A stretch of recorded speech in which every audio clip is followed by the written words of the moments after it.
On the morning of November 13th, at 11:58 a.m., a 911 call was placed to the Whitcomb Dispatch Center reporting an unconscious person.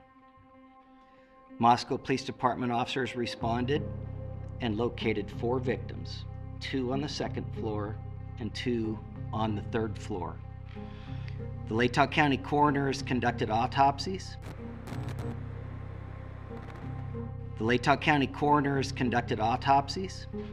And detectives have been provided with the results of those autopsies. Kathy, with a C, Mabbutt, M-A-B-B-U-T-T.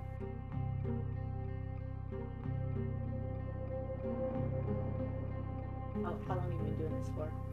I've been doing it for 16 years, and I just got reelected for another 4.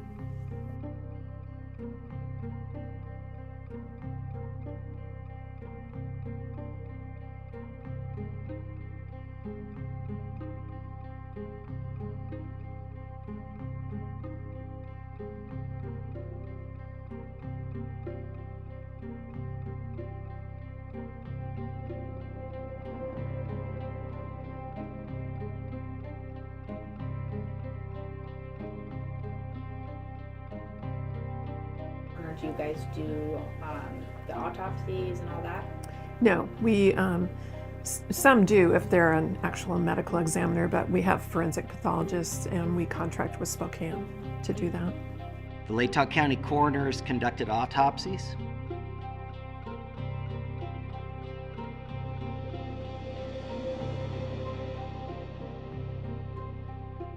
We're not releasing specific details because we do not want to compromise this investigation. We've told the public very clearly from the beginning that we believe it was a targeted attack. I mean, to be honest, you're going to have to trust us on that at this point because we're not going to release why we think that.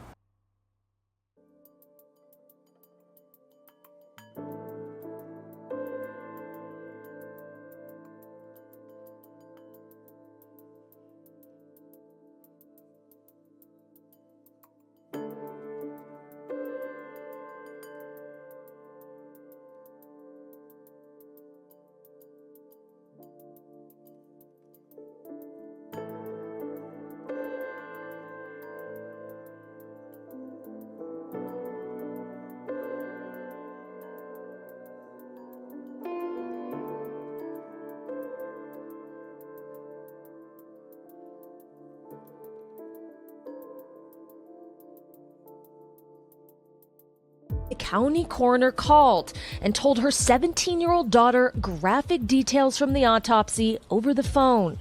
She asked, "Are you sure you want to know this?" And my daughter, thinking that she did for whatever reason, said yes, and she proceeded to tell her.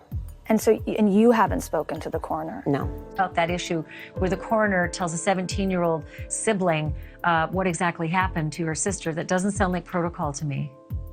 No, it certainly is very bad practice. I've never heard that before. Talking to a minor family member, sister of a victim, I mean, that's poor practice. I mean, all communication should be consolidated. It should be one point of contact with the authorities to the families. They should be updated on a regular basis.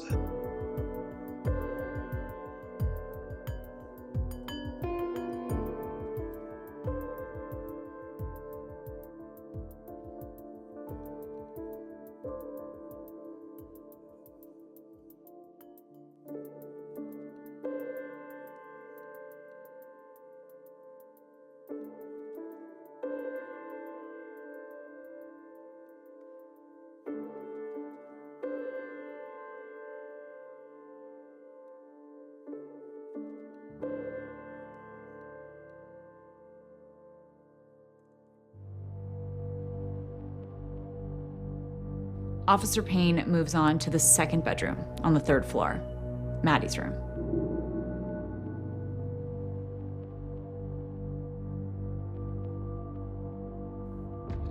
Officer Payne writes, "As I entered this bedroom, I could see 2 females in the single bed in the room.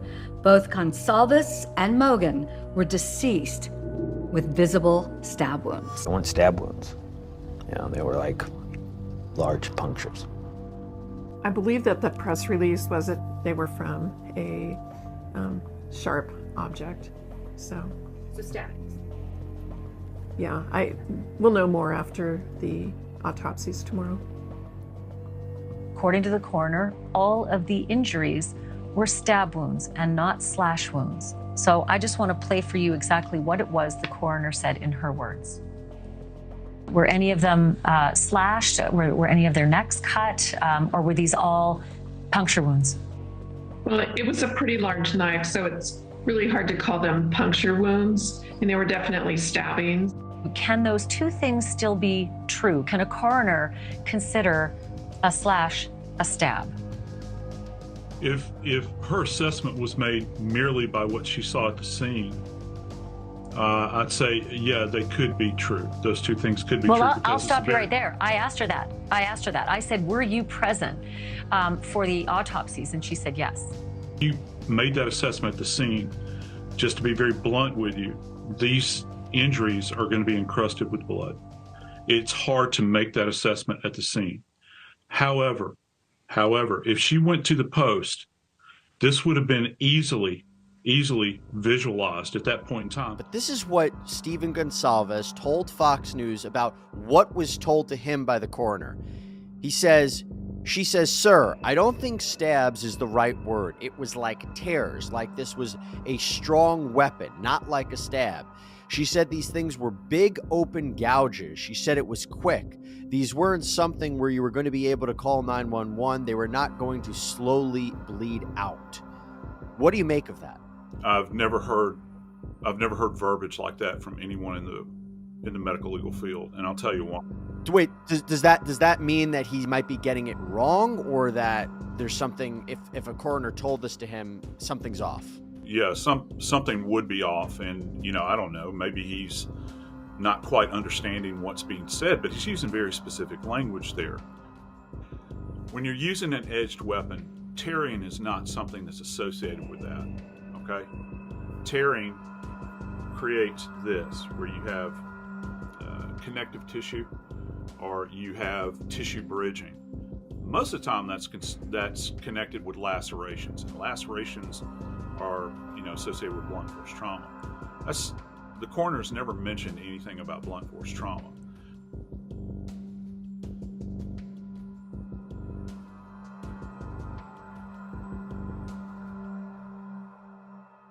Their means of death don't match.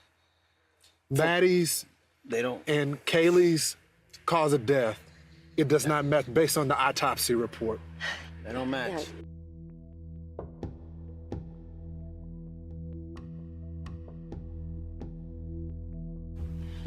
Determined the cause and manner of death as homicide by stabbing. Their points of damage don't match. I'm just gonna say it. It wasn't leaked to me. I earned that. I paid for that funeral. I paid for that. It's my right. You ain't taking that from me. Calm down. If you don't want to say nothing, that's your bet. But don't say I'm leaking anything. I paid that bill. Sent my daughter to college to get an education. She came back in a box, and I can speak on that.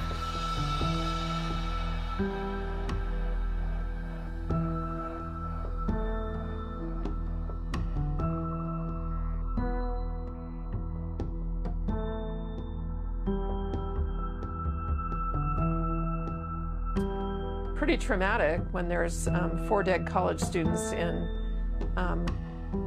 have been stabbed to death in one location. The coroner saying today autopsies have been completed and the victims suffered extensive wounds after being stabbed multiple times with a large knife.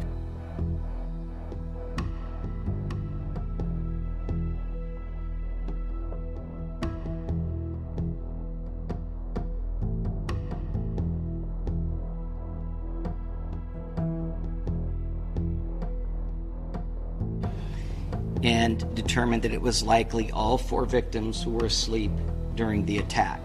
Were they found in beds? Yes. There were multiple stab wounds. The fatal ones were to the chest area or the upper body area. We know that Kaylee had some defense wounds. Kaylee fought back. Yes, she did. Kaylee Gonsalves' injuries were significantly more brutal than her best friend Maddie's injuries. The father of Xana Kernodle says her wounds show she fought for her life. Bruises and just, maybe hurt by the knife or whatever. She's a tough kid. Xana Kernodle put up a fierce fight when the attacker set upon her, repeatedly grabbing the attacker's knife, so much so that she sustained deep cuts to her fingers and that her fingers were nearly severed. These sources also say that Ethan Chapin suffered a slash to the neck. And not only is the injury to the neck a slash, allegedly, according to this person, but these injuries that you're talking about on the hands, these are going to be incised wounds as well. Not necessarily slashes, but this is as a result of grabbing hold of the blade and pulling it through the hand. These are not stab wounds. I can tell you that definitively based upon my experience. So, yeah, there probably are some stab wounds, but that information is, you need more clarity here as to what she's saying. And that's, I guess at the end of the day, it's not really the point. I would draw into question what kind of exam was conducted on site at the scene. I've always wondered, when did she actually get access to the bodies? Sunday, November 13th becomes the day that the people of Moscow, Idaho will never forget. Officers responded to a call here on King Road, just south of campus. 3 police cars went screaming up the street with lights and sirens and going, they never use lights and sirens. What the hell is going on now?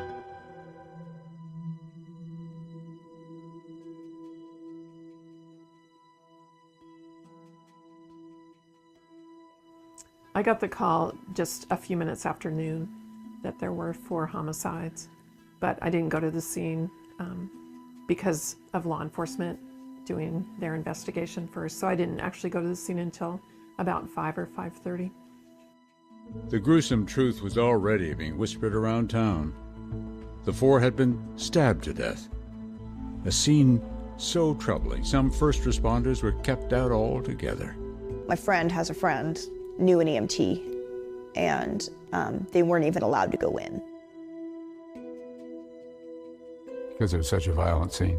Yeah, somebody had done something really bad. Can you walk us through, like, for our viewers, kind of the process between when police show up and then you guys getting the bodies and doing your examinations?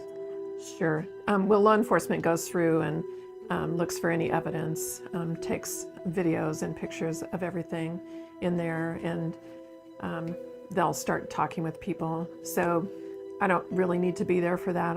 They can't move the bodies. I mean, the bodies have to stay as they were until the coroner gets there. So that's what my job is.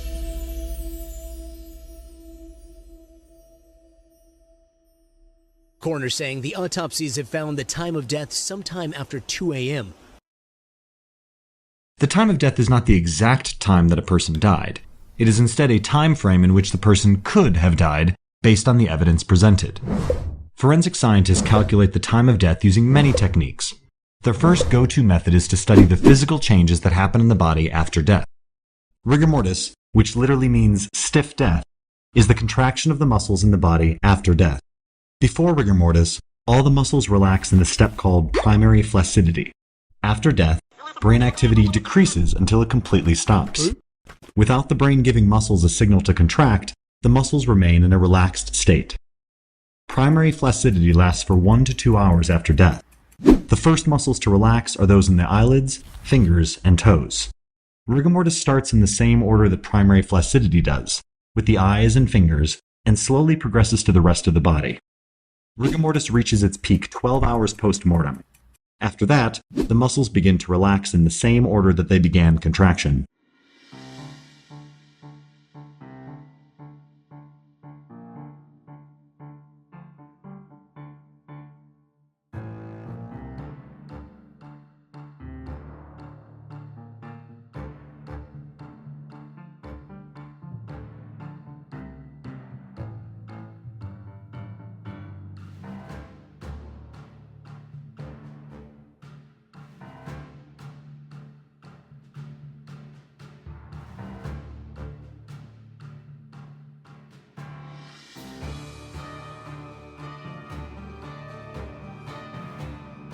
but I didn't go to the scene because of law enforcement. Friend has a friend, knew an EMT, and they weren't even allowed to go in.